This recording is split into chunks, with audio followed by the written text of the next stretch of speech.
Hello friends, कैसे हो। जी के 2020 यूट्यूब चैनल में आपका हार्दिक स्वागत है। दोस्तों, 16 मई के इस करंट अफेयर वीडियो को आप ध्यान से देखिए और बाद में आप सोचिए कि इसी तरह का करंट अफेयर का वीडियो आपने एक साल तक के लिए देख लिया तो आपका जो सोचने का तरीका है वो बिल्कुल ही बदल जाएगा। यह हमारा वादा है। और हर वीडियो के लास्ट में मैं आपसे एक क्वेश्चन भी पूछूंगा जिसका आंसर आपको नीचे कमेंट बॉक्स में देना है। ठीक है, तो चलिए स्टार्ट करते हैं पहले क्वेश्चन से। डायमर भाषा बांध प्रोजेक्ट पर किसने हस्ताक्षर किए। डायमर भाषा डैम प्रोजेक्ट पर हाल ही में पाकिस्तान और चीन देश ने हस्ताक्षर किए हैं। यानी कि इस क्वेश्चन का सही आंसर है पाकिस्तान और चीन, और इसी के कारण भारत की चिंता बढ़ गई है। तो क्यों? तो देखिए, गिलगित बाल्टिस्तान के डायमर झीलों के बीच किस नदी पर यह बांध अवस्थित होगा। तो यह बांध सिंधु नदी पर अवस्थित होगा और बांध लगभग 8 मिलियन एकड़ फीट जलाशय क्षेत्र में विस्तृत है। बांध की ऊंचाई 272 मीटर होगी और यह दुनिया का सबसे लंबा रोलर कॉम्पैक्ट बांध होगा और जिसका हाल ही में चीन और पाकिस्तान के बीच समझौता हुआ है।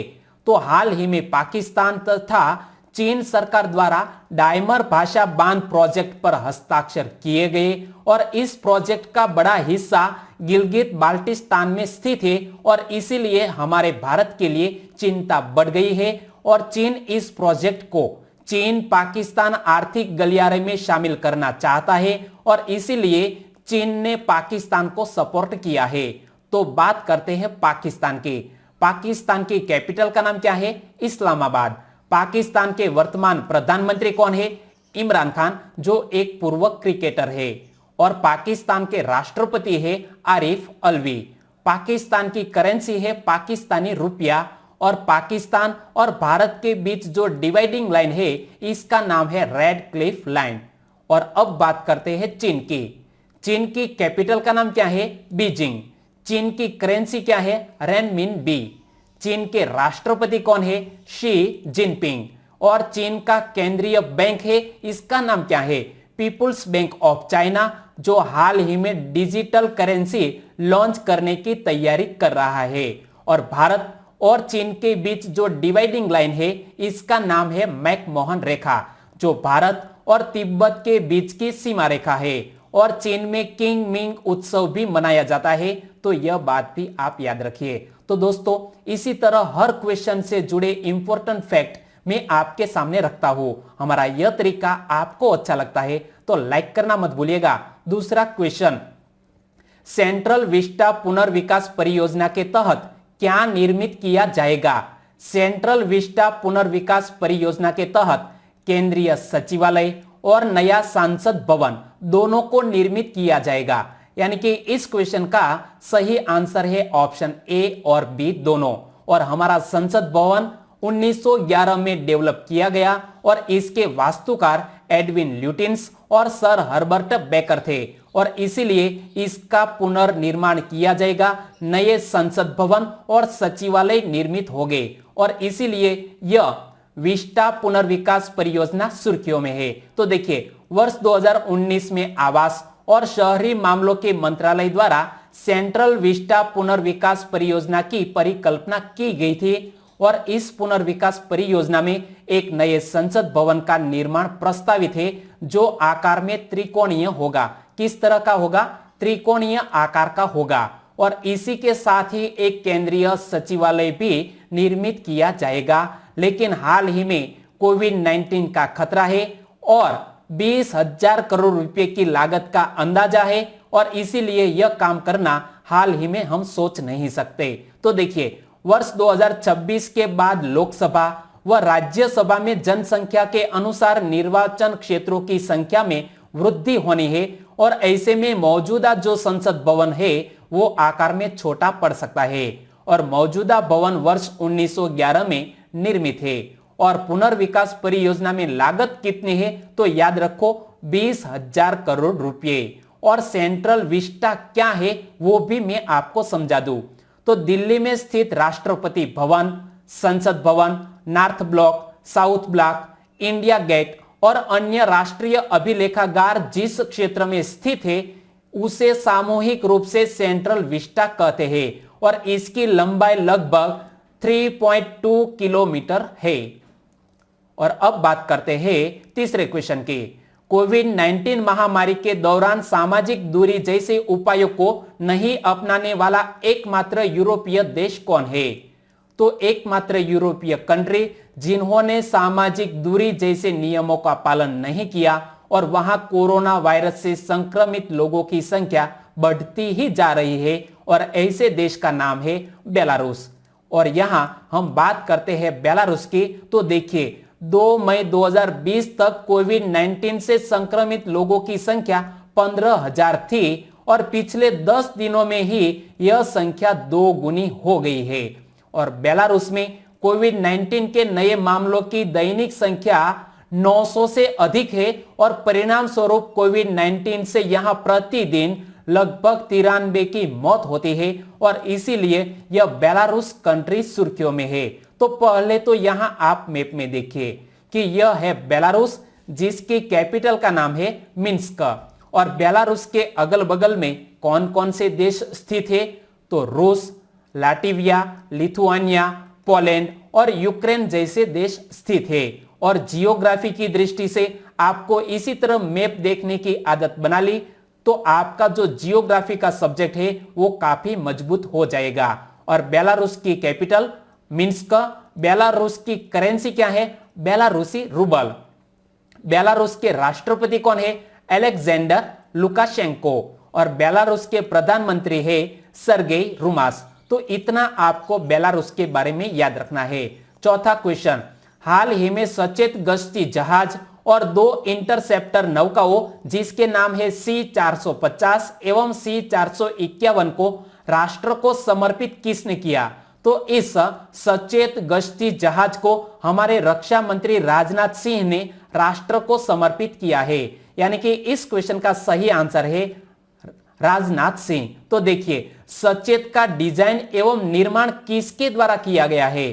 तो इस सचेत का डिजाइन और निर्माण किया है गोवा शिपयार्ड लिमिटेड ने और इसे अत्याधुनिक नौवहन एवं संचार उपकरणों से सुसज्जित किया गया है। भारतीय तटरक्षक जहाज सचेत 5 अपतटीय गश्ती जहाजों की श्रृंखला में पहला ऐसा पोत है। और बात करते हैं इसी गश्ती जहाज सचेत की, तो 105 मीटर लंबे पोत सचेत का वजन लगभग 2350 टन है। यह 9100 किलोवाट के 2 डीजल इंजनों द्वारा संचालित होता है। और इंटरसेप्टर नौकाओं की बात करें तो C-450 एवं C-451 को हजीरा स्थित लार्सन एंड टूब्रो शिपयार्ड द्वारा देश में ही डिजाइन एवं निर्मित किया गया है, यानी कि मेक इन इंडिया। और ये नवीनतम नौवहन तथा दूरसंचार उपकरणों से सज्जित है यह 2 इंटरसेप्टर नौकाओं को भी। 5वां क्वेश्चन, आत्मनिर्भर गुजरात सहाय योजना का उद्देश्य कितने रुपए तक का गारंटी रहित ऋण प्रदान करना है? तो हाल ही में गुजरात के चीफ मिनिस्टर विजय भाई रूपाणी ने यह योजना लॉन्च की है, आत्मनिर्भर गुजरात सहाय योजना। और इसी के तहत छोटे व्यापारियों को 1 लाख रुपए तक के गारंटी रहित ऋण देने की योजना बनाई है गुजरात सरकार ने। आत्मनिर्भर गुजरात सहाय योजना के तहत 8% ऋण पर मिलने वाला 2% वार्षिक ब्याज पर उपलब्ध करवाया जाएगा, जबकि शेष 6% ब्याज राज्य सरकार के द्वारा वहन किया जाएगा। और इसी तरह की घोषणा विजय भाई रूपाणी ने की है। तो याद रखो आत्मनिर्भर गुजरात सहाय योजना के बारे में, यह सभी सुविधाएं राज्य के 1 लाख से अधिक छोटे व्यापारियों, सड़क विक्रेताओं और छोटे पेशेवर के लिए शुरू की गई है। और गुजरात सरकार ने 3 साल की अवधि के लिए ऋण लगभग 5000 करोड़ रुपए का ऋण देने की योजना बनाई है, लक्ष्य रखा है। और गुजरात से जुड़े कौन कौन से क्वेश्चन पिछले मंथ में करंट अफेयर में थे वो भी मैं आपको बता दूं। तो दुनिया की पहली उड़ने वाली कार कहां बनाई जाएगी? गुजरात में। और भी एक क्वेश्चन है कि देश भर में सोलर रूफटॉप प्लांट्स में प्रथम स्थान किसने हासिल किया है? तो इसमें गुजरात पहले स्थान पर रहा। तो बात करते हैं गुजरात की। तो पहले तो यहां आप मैप में देखिए कि भारत के यह पश्चिम में स्थित है गुजरात स्टेट, जिसकी जो समुद्री सीमा है वो तकरीबन 1600 किलोमीटर लंबी है। और गुजरात की कैपिटल का नाम क्या है? गांधीनगर। गांधीनगर को ग्रीन सिटी भी कहा जाता है। गुजरात के राज्यपाल कौन है? आचार्य देवव्रत। गुजरात के मुख्यमंत्री है विजयभाई रूपाणी। और गुजरात के उप मुख्यमंत्री कौन है? नितिन भाई पटेल। और गुजरात में दुनिया की सबसे ऊंची प्रतिमा स्टेच्यू ऑफ यूनिटी वो नर्मदा नदी में साधु द्वीप पर स्थित है और इसकी जो हाइट है वो 182 मीटर है। और गुजरात के विधानसभा में जो सीट है वो भी 182 है। और Asiatic lion only for Gujarat में पाए जाते हैं, यह बात भी आप याद रखिए। अगला क्वेश्चन, निम्न में से कौन सा देश यूरोप में कोरोना वायरस फ्री होने वाला पहला देश बना है? तो इस देश का नाम है स्लोवेनिया, जहां हाल ही में कोरोना वायरस से संक्रमित व्यक्तियों का एक भी मामला नहीं है। यानी कि इस क्वेश्चन का सही आंसर है स्लोवेनिया। तो पहले तो यहां आप मैप में देखिए, स्लोवेनिया के अगल बगल में कौन कौन से देश स्थित है? ऑस्ट्रिया, इटली, क्रोएशिया और हंगरी जैसे देशों से घिरा हुआ है यह स्लोवेनिया, जिसकी कैपिटल का नाम क्या है? ल्यूब्लियाना। स्लोवेनिया की करेंसी क्या है? यूरो। स्लोवेनिया के राष्ट्रपति कौन है? बोरुत पहोर। और स्लोवेनिया के प्रधानमंत्री कौन है? जनेजा जनाजा, जो यहां आप इमेज में देख सकते हैं। 7वां question, international day of light दुनिया भर में कब मनाया जाता है? हर साल इंटरनेशनल डे ऑफ लाइट 16 मई को दुनिया भर में मनाया जाता है। यानी कि इस क्वेश्चन का सही आंसर है 16 मई। और बात करते हैं इस इंटरनेशनल डे ऑफ लाइट की, तो किसकी याद में यह दिवस मनाया जाता है? यह दिन 1960 में भौतिक विज्ञानी और इंजीनियर थियोडोर मेमन द्वारा लेजर के पहले सफल संचालन की वर्षगांठ का प्रतीक है। और इसीलिए हर साल 16 मई को यह इंटरनेशनल डे ऑफ लाइट मनाया जाता है। और हर साल 16 मई को प्रकाश के विज्ञान, संस्कृति और कला, शिक्षा एवं सतत विकास के साथ साथ चिकित्सा, संचार और ऊर्जा के रूप में विविध क्षेत्रों में आम भूमिका निभाने के लिए इंटरनेशनल डे ऑफ लाइट दुनिया भर में मनाया जाता है। किसके द्वारा मनाया जाता है? यूनेस्को के द्वारा। तो यूनेस्को का पूरा नाम क्या है? यूनेस्को की स्थापना कब हुई? वो सब बात मैं आज आपको बताऊंगा। तो यूनेस्को का पूरा नाम United Nations Educational, Scientific and Cultural Organization, जिसका गठन 16 नवंबर 1945 में हुआ। और यूनेस्को का मुख्यालय फ्रांस की कैपिटल पेरिस में स्थित है। और यूनेस्को की वर्तमान अध्यक्ष कौन है? Andre Azoulay. और यूनेस्को का कार्य है शिक्षा, प्रकृति तथा समाज विज्ञान, संस्कृति और संचार के माध्यम से अंतरराष्ट्रीय शांति को बढ़ावा देना, यह यूनेस्को का कार्य है। 8वां क्वेश्चन, हाल ही में सुर्खियों में रहा इवेंट बोट क्या है? तो यह सुर्खियों में रहा इवेंट बोट एक कंप्यूटर का मेलवेयर है जो कंप्यूटर को नुकसान पहुंचा सकता है। यानी कि इस क्वेश्चन का सही आंसर है मेलवेयर। तो देखिए, भारत की कंप्यूटर इमरजेंसी रिस्पांस टीम ने इवेंट बोट नामक एक नए मेलवेयर के खिलाफ चेतावनी जारी की है। और कंप्यूटर इमरजेंसी रिस्पांस टीम के अनुसार यह मेलवेयर एंड्रॉइड फोन उपयोगकर्ताओं से व्यक्तिगत वित्तीय जानकारी चुराता है और इसीलिए आपको अपना अकाउंट संभालना चाहिए और इसी मेलवेयर से बचना चाहिए। तो इवेंट बोट मेलवेयर एक ट्रोजन है। यह गुप्त रूप से कंप्यूटर या फोन ऑपरेटिंग सिस्टम पर हमला करता है। वर्तमान में यह मेलवेयर 200 से अधिक विभिन्न वित्तीय एप्लीकेशन को प्रभावित करने में सक्षम है और इसीलिए हमें इसी तरह का मेलवेयर यदि हमारे एंड्रॉइड फोन में है तो हमें अवॉइड करना चाहिए। 9वां क्वेश्चन, भारत सरकार द्वारा डेयरी प्रसंस्करण, मूल्यवर्धन और पशु चारा बुनियादी ढांचे के विकास के लिए कितने करोड़ रुपए खर्च करने की योजना बनाई है? तो हाल ही में हमारी केंद्र सरकार ने 15,000 करोड़ रुपए खर्च करने की योजना बनाई है। तो देखिए, भारत सरकार ने 15,000 करोड़ रुपए के पशुपालन अवसंरचना विकास कोष की स्थापना करने का निर्णय लिया है और इसका उद्देश्य डेयरी प्रसंस्करण, मूल्य संवर्धन और पशु चारा बुनियादी ढांचे में निजी निवेश का समर्थन करना है और इसीलिए हमारी सरकार 15,000 करोड़ रुपए की मदद करेगी। 10वां क्वेश्चन, राष्ट्रपति अपने वेतन का कितना हिस्सा कोविड-19 के खिलाफ लड़ाई में भारत सरकार की सहायता के लिए दान करेंगे? तो हमारे यह 14वें नंबर के राष्ट्रपति रामनाथ कोविंद ने फैसला किया है कि वो अपने वेतन में से 30% जो वेतन है वो सरकार को दान करेंगे और इसी दान के तहत वो सरकार को कोविड-19 के खिलाफ लड़ने में मदद करेंगे। तो देखिए, रामनाथ कोविंद का जन्म उत्तर प्रदेश के कानपुर देहात के एक छोटे से गांव परोख में हुआ था और वह भाजपा दलित मोर्चा के राष्ट्रीय अध्यक्ष और अखिल भारतीय कोली समाज के अध्यक्ष भी रह चुके हैं रामनाथ कोविंद, और वो हमारे भारत देश के 14वें राष्ट्रपति हैं और उन्होंने अपने वेतन में से 30% वेतन दान में देने की घोषणा की है। लेकिन राष्ट्रपति के वेतन में से कोई भी सरकार कटौती नहीं कर सकती और इसी तरह का प्रावधान हमारे संविधान के अनुच्छेद 59 में है। तो देखिए, इस अनुच्छेद के अनुसार भारत के राष्ट्रपति के वेतन और भत्ते को उनके कार्यकाल के दौरान कम नहीं किया जाएगा, लेकिन इस मामले में राष्ट्रपति इसे अपनी मर्जी से दान के रूप में पेश कर रहे हैं और वेतन में कटौती नहीं की जा रही है। तो यह संविधान से जुड़ा हुआ अनुच्छेद 59 को भी आप समझ लीजिए। 11वां क्वेश्चन, हाल ही में गोल कार्यक्रम की शुरुआत किसने की? तो गोल कार्यक्रम की शुरुआत हमारे जनजातीय मामलों के मंत्री अर्जुन मुंडा ने की है, यानी कि इस क्वेश्चन का सही आंसर है अर्जुन मुंडा। तो एक और क्वेश्चन बनता है कि अर्जुन मुंडा किस मंत्रालय के मंत्री है?